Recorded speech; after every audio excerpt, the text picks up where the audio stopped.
सम्मानित श्रोताओं, आज मैं आपके सम्मुख उपस्थित हुआ हूँ भारतीय आज़ादी के इतिहास की वो महत्वपूर्ण घटना की चर्चा करने के लिए जिसे सन 1857 की क्रांति का नाम दिया गया। वो क्रांति जो भारत की आज़ादी में इतना महत्वपूर्ण रोल अदा करती है कि इस आज़ादी रूपी किले का संग बुनियाद अगर हम उस क्रांति को कहें तो शायद अतिशयोक्ति नहीं होगी। वो क्रांति इंतहा थी अंग्रेज़ों की जुल्म ज़्यादती का। वो क्रांति इंतहा थी भारतीयों के अत्याचार सहने की उस क्षमता की हद का। वो क्रांति एक इंतहा थी उस पेशेंस का, उस धैर्य का, उस सहनशीलता का जो एक विस्फोट के तौर पर सामने आया, एक विरोध के तौर पर सामने आया और जिसे इतिहासकारों ने भारत की आज़ादी के लिए किया गया पहला और बड़ा महत्वपूर्ण संघर्ष करार दिया। वो क्रांति होनी थी, उसको नाना साहब ने और उनके नज़दीकी रहे अज़ीमुल्लाह खान साहब ने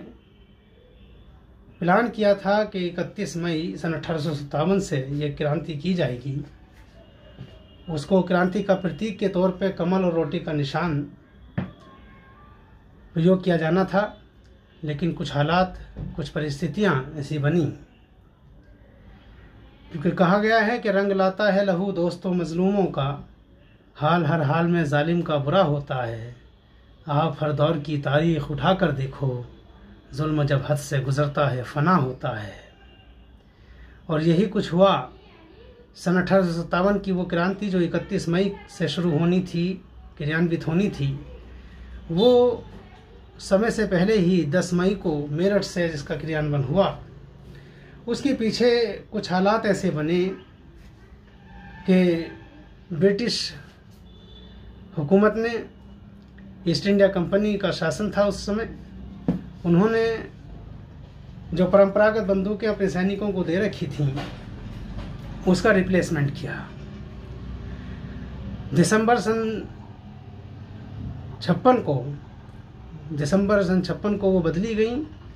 और जनवरी सन 57 में दमदम नाम की एक जगह जो वेस्ट बंगाल में है, पश्चिम बंगाल में है,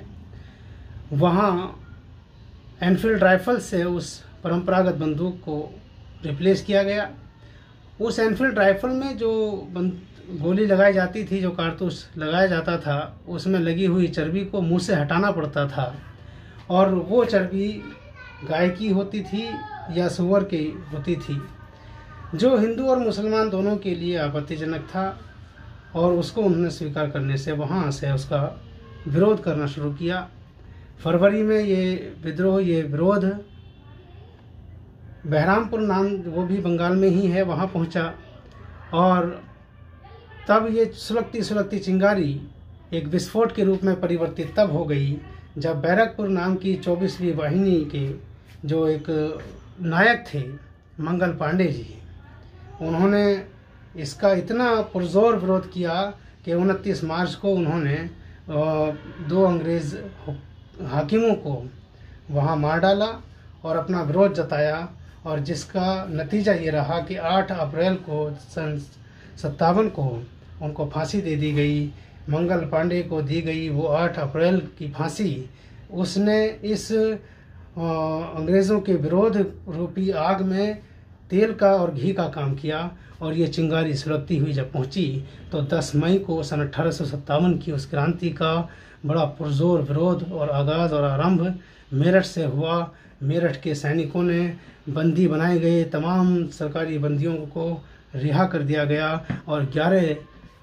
मई सन 1857 को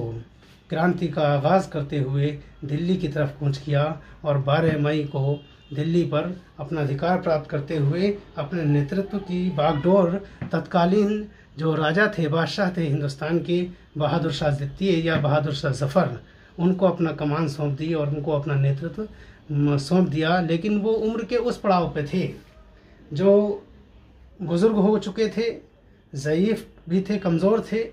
तो वास्तविक नेतृत्व जो उस समय किया था वो उनके सिपह सालार जो बख्त खां थे उन्होंने किया था। ये क्रांति, इसके पीछे मंगल पांडे ने जो एक महत्वपूर्ण भूमिका अदा की, लेकिन ये पहले से कहीं से जैसे दबी हुई एक चिंगारी सुलगती रहती है, तो उसी वजह से ये क्रांति उसका परिणाम था। हालांकि ये क्रांति आज़ादी तो नहीं दिला पाई, इसको दमन कर दिया गया, लेकिन हाँ इस आज़ादी रूपे के लिए जैसे मैंने बताया कि उसमें जैसे एक आखिरी चोट से पत्थर टूटा करता है, लेकिन उससे पहले की चोटें भी बेकार नहीं जाया करती, और जो पहली चोट ज़ोरदार चोट पत्थर पर पड़ती है तो वो पत्थर को अंदर तक हिला दिया करती है। वैसे ही कुछ रोल, वैसे ही एक भूमिका इस सन 1857 की क्रांति ने ये भूमिका अदा की थी, जिसने ब्रिटिश ईस्ट इंडिया कंपनी के साम्राज्य का खात्मा कर दिया था। और उसके बाद इस क्रांति के बाद ही ब्रिटिश हुकूमत ने अपना घोषणा पत्र निर्गत करते हुए इस बात की घोषणा कर दी थी कि अब जो जुल्म जातियों की वजह और उसका कारण माना जाता था कि अंग्रेजी साम्राज्य का बढ़ाना और दूसरे साम्राज्यों को हड़पना, ये जो एक होड़ थी साम्राज्य के बढ़ाने की, इसको सरकारी घोषणा के माध्यम से ये ऐलान किया गया कि जितना विस्तार अब अंग्रेज़ी हुकूमत का होना था वो हो चुका और विस्तार अब नहीं किया जाएगा। ईस्ट इंडिया कंपनी से जो शासन की बागडोर थी वो अंग्रेज़ी हुकूमत ने अपने हाथों में ले ली थी। क्योंकि वहाँ और भी कई कारण थे, अगर हम देखना चाहें और फ्लैशबैक में जाएं तो बहुत कारण मिलेंगे, जिसमें राजनीतिक कारण भी हैं, सामाजिक कारण भी हैं, धार्मिक कारण भी हैं और सैन्य कारण भी हैं और तत्कालीन कारण भी हैं। कई कारणों को वर्गीकृत किया गया है, लेकिन चूँकि समय बहुत कम है, वक्त इजाज़त नहीं देता, कभी समय होगा तो लंबी विस्तार से चर्चा करेंगे इस पर।